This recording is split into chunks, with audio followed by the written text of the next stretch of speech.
Hey guys, so in today's video we're going to be reviewing every LEGO ship I've ever built, custom LEGO ship.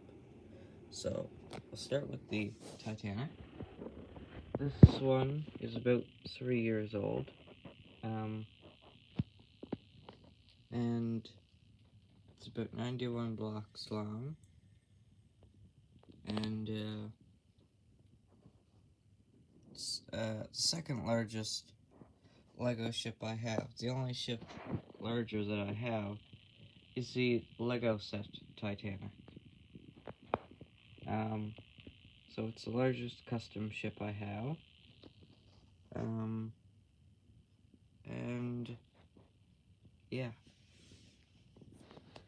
So next is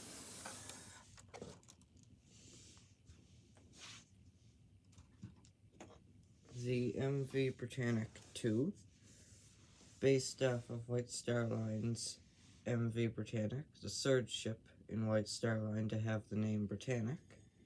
It's a pretty simple ship. So, not much to say about it. Next is the MV Georgic, based off of White Star Line's last ship, the MV Georgic, which is the sister ship to the MV Britannic. The only difference between this, well, the only design difference between this and the MV Britannic 2 that I have is this one is 1 block longer. So instead of 5 blocks between the poop deck and the superstructure, on here you've got 4 on the Britannic 2. Next is the SS Nomadic, a tender ship constructed for the White Star Line at the same time the Olympic class was being built. This one is based off of Histobrick's design, a bit simpler though, and this one is also pretty old, and like the real one, it's had a lot of different designs, like it's been renovated a lot, and I've tried my best to restore it to its original form, and this one's also pretty old. And the real one is the only White Star Line ship left in the world.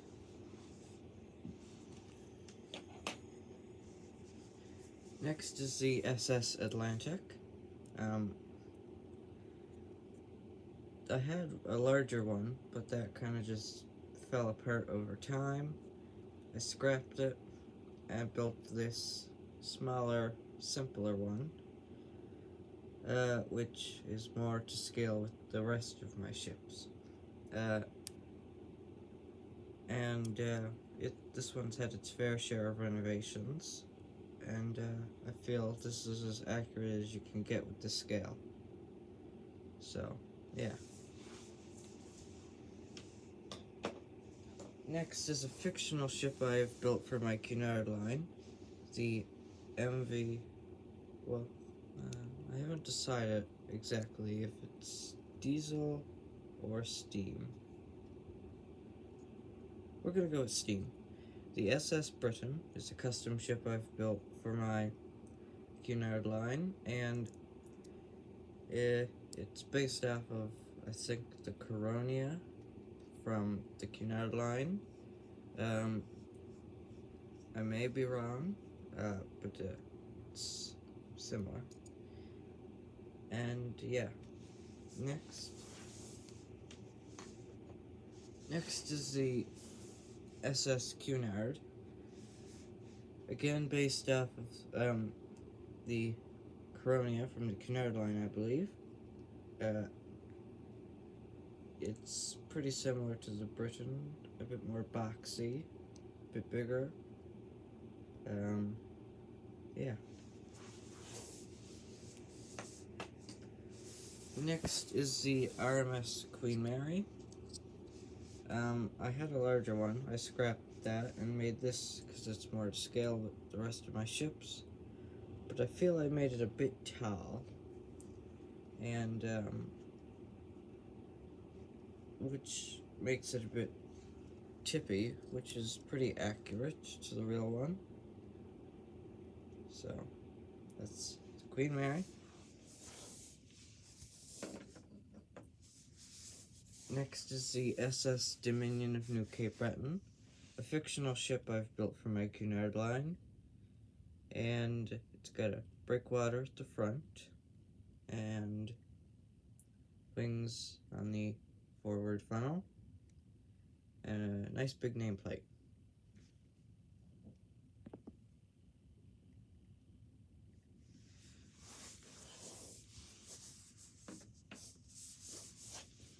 Next is the SS Bruce, from the late 1800s. It was, well, I think it was built for the Newfoundland Railway. It may have been owned by a different company before that, but it is most famous for making the first ferry trip from Port aux Basques to North Sydney in 1889, carrying passengers from a train to Cape Breton. So, yeah.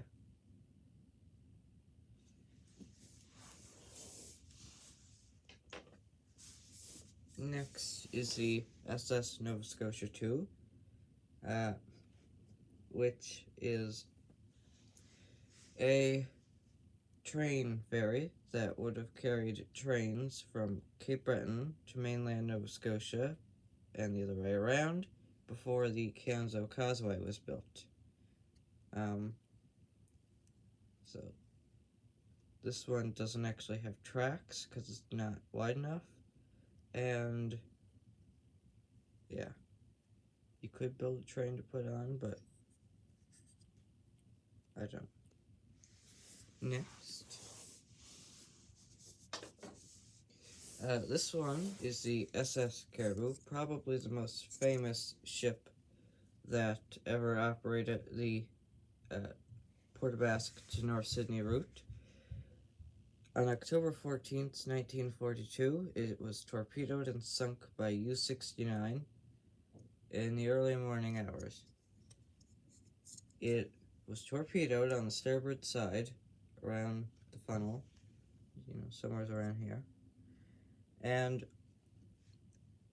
the boilers exploded after the water got to them, and then the ship eventually sank in 5 minutes. The Grandmere, the HMCS Grandmere,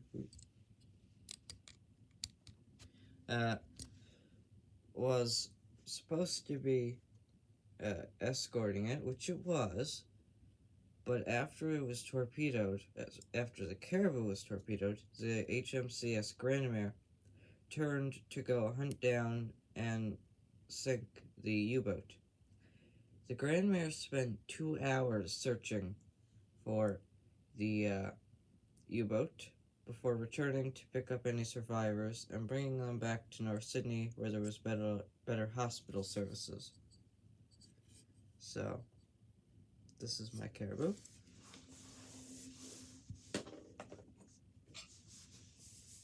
Next is the SS Kyle, a very similar ship, which was operating, I'd say, around the same time, and about 50 years ago, it ran aground in Harbour Grace, where it sits there today, just rusting away. There's still quite a bit of the ship there, though, and in the 1990s, I believe, the Newfoundland government repainted one side of the hull to make it look better, which I think was a good idea.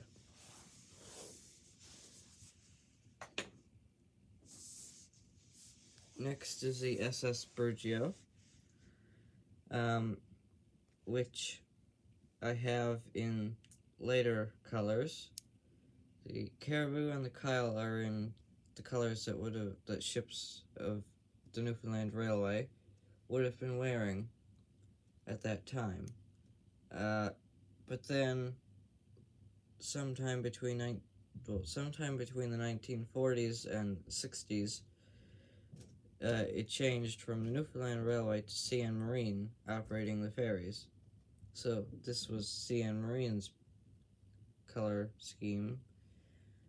And the Burgeo took over the Port aux Basques to North Sydney run after the Caribou was torpedoed in 1942, then ran aground off Peckford Island in northern Newfoundland in 1967, where it was eventually salvaged from the shallow bit of water and was returned to service until it was scrapped in 1969. Next is a very, very similar ship. I believe these were sister ships. The SS Bacalhau, if I'm pronouncing that right, was a very similar ship doing, I guess, the same job. These were coastal steamers connecting small communities across Newfoundland that had water access. Yeah. Next is another very similar ship, the SS Springdale, which did the same job, I believe, although it may have done smaller communities in Labrador. Not quite sure, but this is Springdale.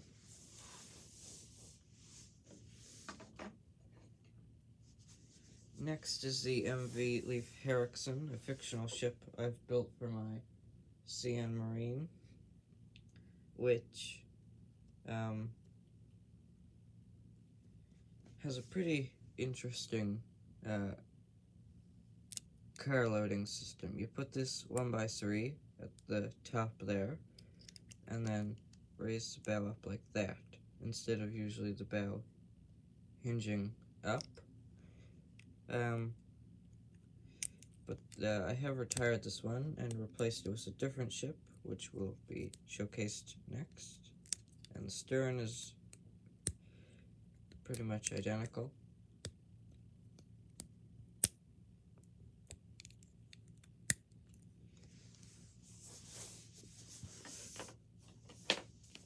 So this is the SS Island, which replaced the MV Leif Erikson, another fictional ship I've built for my CN Marine, and it's got this type of visor,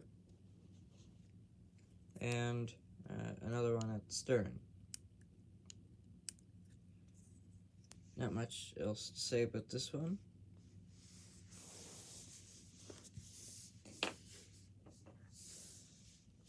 Next is the MV Brick, a fictional ship I've built for my CN Marine, which is the running mate of the Island and former running mate of the Leif Erikson, and it can go both directions, as you can see by the 2 bridges and 2 sets of navigation lights, and a standard visor system. This another one with stern or bow, depending on which direction it's going. So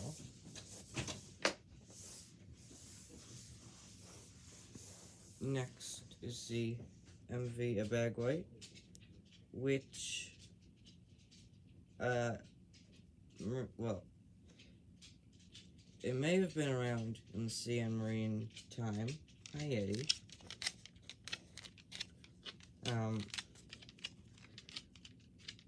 I don't know. But I know it was around when it was called Marine Atlantic, and I know I have misspelt that, but this is not supposed to mean this. Eddie. But this is not supposed to be a exact representation of it. Now, it does look like it can go both directions, but it cannot, as the funnels kind of give away. So they just hinge up like that. Some people have named this a very ugly ship. I don't know. But yeah, we're gonna have to wrap this video up because we're running out of time.